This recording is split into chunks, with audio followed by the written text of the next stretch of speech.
La Crosse's Northside Stories podcast featuring Bill Temte is sponsored by Willow Heights. Find Willow Heights subdivision just 18 minutes from the mall. Find them at willowheightswi.com. You know, we talked a little bit about your dad. Give me a story about your mother. Well, she had several jobs herself. And in fact, there used to be a place, you know where that Subway is on Rose Street there by Gillette Street? Yeah, yep. There used to be a restaurant in an old building there, and she'd walk down there and work in the kitchen to help raise money.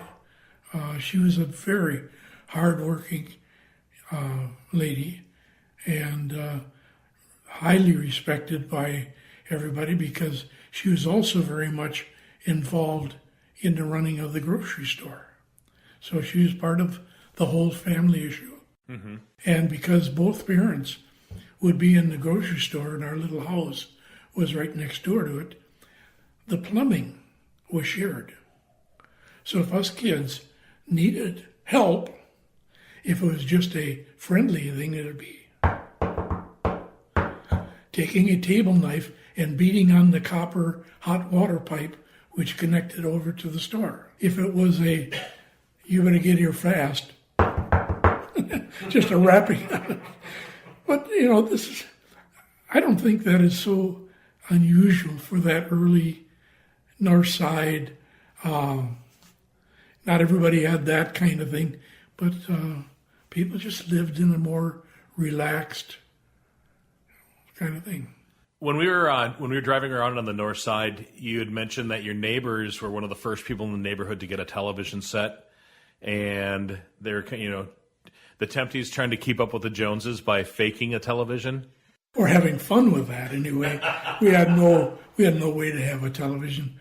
So anyway, my friend on the other side of the store, his mother had all kind, and most women had the girdle stays and all of these springy things, and he got a bunch of ones she wasn't using anymore, and we made an elaborate television antenna. And I laid underneath the chimney, hidden, so I could turn it. The older brother stood out on the front step, and the other brother was just inside the open door of the house. How is it, Eric? Well, that's okay. But it needs a little, so I turned it a little bit. And they bought it hook, line, and sinker. But the people who owned the hardware store, they had a porch loft on the second floor. And they'd sit out there. That was their place to sit. And they were watching this, and I thought they'd fall off the porch laughing. So were you a smart alecky kid? A what? A smart aleck? No. Sarcastic at all? No. No. In fact, that's something I got from my father and learned after hearing about him from others.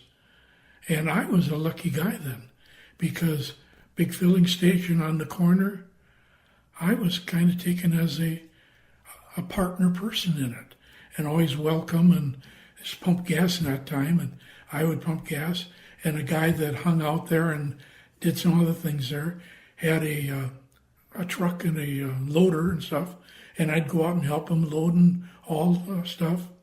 And so I was much in the adult world from about the 9th grade on. I've had a good life. You'd mentioned that that when you were on the Board of Education that you guys planned the new Logan. Was Logan always a second high school in La Crosse? So there's always Central and always Logan? Well, for the first bit, there was only Central when there was virtually nothing to the north side. That's very early. Then as the north side grew, then Logan was built in the location of Logan Middle School now. So I went to Logan. When they moved from where the middle school currently is to the high school, where the high school is now, you were part of that in the planning, right? I was the head of the planning. And I had two principal factors. one of them, we were going to build a school that wasn't fancy, schmancy or anything, but a place where young people would want to be during their day. So we made it a user-friendly, the new central that was built a number of years before that was frankly not built very user-friendly. Now, when you say new Central, are you talking about where Wygant Park is now or where Central is now? Where Central is now. Okay. Now, they have redone the new Central and made it a much more user-friendly space. But it used to be confusing to get around it and stuff. So we said, okay, we're going to build a high school that students want to be in and be a part of. And that was part of it. And the other thing is, this is a river city, and we had no indoor swimming pools to speak of other than the one in the old YMCA, which was just a small one, and you had to go in bare naked to go in it. I ain't kidding. Really? When was that? Well, because you had to take a good shower and go in because they didn't have the cleaning mechanisms in the pool and everything, and they didn't have dirty clothes going into the pool. I belonged to that Y for a while, and another interesting thing, when I was still, I think, a sophomore, and I was hanging out at the Y, and the director of the Y came up to me one day and he said, Bill, how would you like to be a counselor at Camp Bradfield, which in those days was the YMCA camp? Sure. So I was accepted as a usable adult at a very young age. Right. And enjoyed it. And I won't give the guy's name, but a person that still sees me and says, oh, you did it. What we used to do is take the campers on a hike in the woods. And they were always afraid of a bear or something. So I said, guys, do it. We're going to have a little fun. So I hid. And when they got close, I came out and screamed and yelled. And they all about fell into the woods. Anyway. You'd mentioned, too, that once Logan was being built, that you had to bring a bunch of earth into there? Oh, yeah. Well, not a great deal, because it had a very thin muck layer, which was easy to scrape off, and then it was virgin sand underneath that. So all we had to do is bring in enough to raise it about 2.5 feet, and we brought it in and did what's called engineered compacted fill, so that, because we obviously weren't going to build a basement under it, because you got down to the groundwater pretty soon there, and then build it right on that sand base. And we got it by digging Kramer's Hill.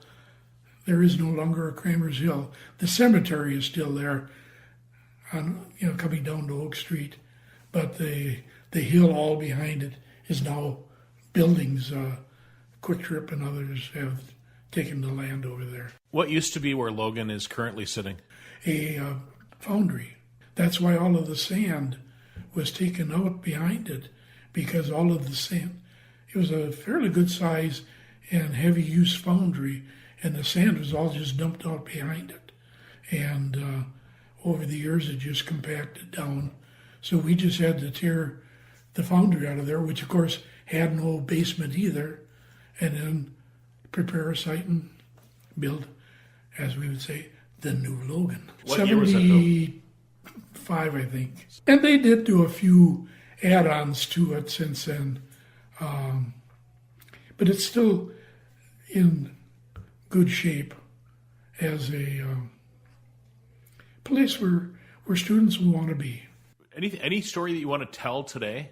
Well, one of the stories I'd like to tell, and it infects the life of that north side.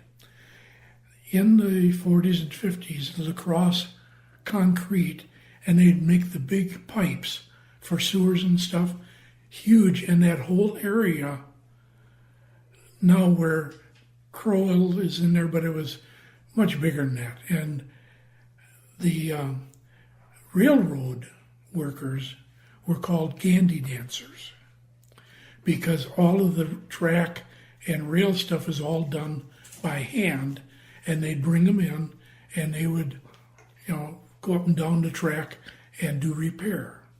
Well, those Gandy dancers would sleep in those big 6-foot concrete things, and at night they'd make their way into the neighborhoods, and particularly mine because there was the liquor store, my dad's grocery store, about 4 taverns within 2 blocks.